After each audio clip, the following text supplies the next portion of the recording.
दोस्तों, आज हम आपको एक ऐसी औरत के बारे में बताएंगे जो अपने बेटों की मौत के बाद खुश होती थी। जब उसका सब कुछ खत्म हो गया तो वो खुश होती थी।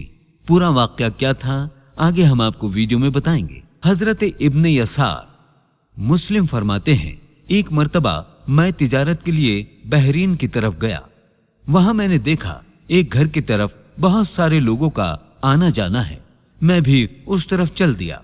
वहां जाकर देखा कि एक औरत निहायत अफसुर्दा, दुखी और गमगीन, फटे पुराने कपड़े पहने मुसल्ले पर बैठी है और उसके आसपास गुलामों और लौंडियों की कसरत है।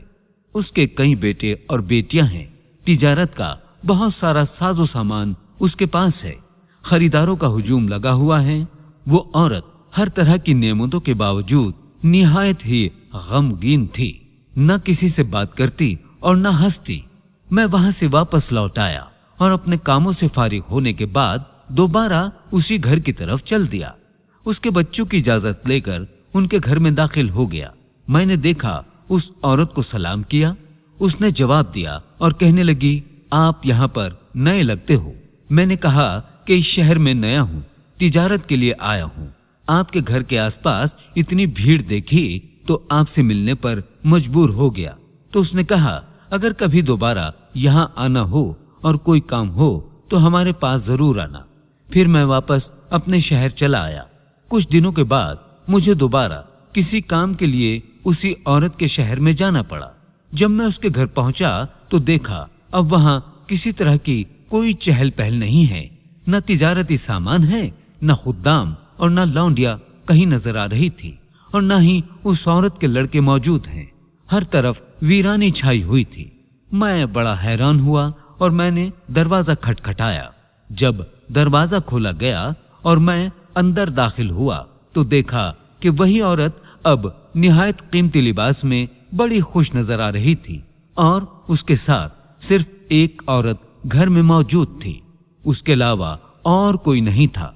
मुझे बड़ा ताज्जुब हुआ और मैंने उस औरत से पूछा, जब मैं पिछली मर्तबा तुम्हारे पास आया था तो तुम बहुत सारी नेमतों के बावजूद गमगीन और दुखी थी, लेकिन अब खादिमों, लौंडियों और दौलत के बगैर तुम बहुत खुश और मुतमईन नजर आ रही हो। इसमें क्या राज है? तो वो औरत कहने लगी, तुम ताज्जुब ना करो। बात दरअसल ये है कि जब तुम पिछली मर्तबा मुझसे मिले थे तो मेरे पास दुनियावी नेमतों की बहुत कसरत थी, यानी बहुत नेमतें थी। मेरे पास माल दौलत और औलाद की कसरत थी। उस हालत में मुझे ये खौफ हुआ कि शायद अल्लाह पाक मुझसे नाराज है, इस वजह से मुझे कोई मुसीबत और गम नहीं पहुंचाता, वरना उसके पसंदीदा बंदे तो आजमाइशों और मुसीबतों में मुब्तला रहते हैं। उस वक्त यही सोचकर मैं परेशान और गमगीन थी और मैंने अपनी हालत वैसी बनाई हुई थी। इसके बाद मेरे माल और औलाद पर मुसलसल मुसीबतें टूटती रही। मेरा सारा असासा जाया हो गया। मेरे तमाम बेटों और बेटियों का इंतकाल हो गया। खुद्दाम, लौंडिया, कनीजे सब जाती रहीं और मेरी तमाम दुनियावी नेमतें मुझसे छीन ली गईं। अब मैं खुश हूं कि मेरा रब मुझसे खुश है। इसी वजह से तो उसने मुझे आजमाइश में मुब्तला किया है। मैं इस हालत में अपने आप को बहुत खुश नसीब समझ रही हूँ, इसीलिए मैंने अच्छा लिबास पहना हुआ है। हजरत इब्न यसार मुस्लिम फरमाते हैं, इसके बाद मैं वहां से चला आया और मैंने हजरत अब्दुल्ला बिन उमर को उस औरत के मुतालिक बताया तो वो फरमाने लगे कि उस औरत का हाल तो हजरत अय्यूब अलैहिस्सलाम की तरह है और मेरा तो ये हाल है कि एक मर्तबा मेरी चादर फट गई तो मैंने उसे ठीक करवाया, लेकिन वो मेरी मर्जी के मुताबिक ठीक न हुई तो मुझे इस बात ने काफी दिन गमगीन कर रखा।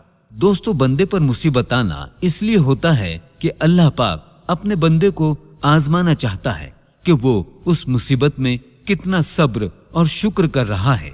अल्लाह पाक ने हमें बहुत सारी नेमतें अता की हुई हैं, तो भी हमें अल्लाह पाक का शुक्र अदा करना चाहिए। और अगर किसी वजह से हमारे ऊपर मुश्किलात या परेशानी आती है तो भी हमें अल्लाह पाक का हर हाल में शुक्र अदा करना चाहिए।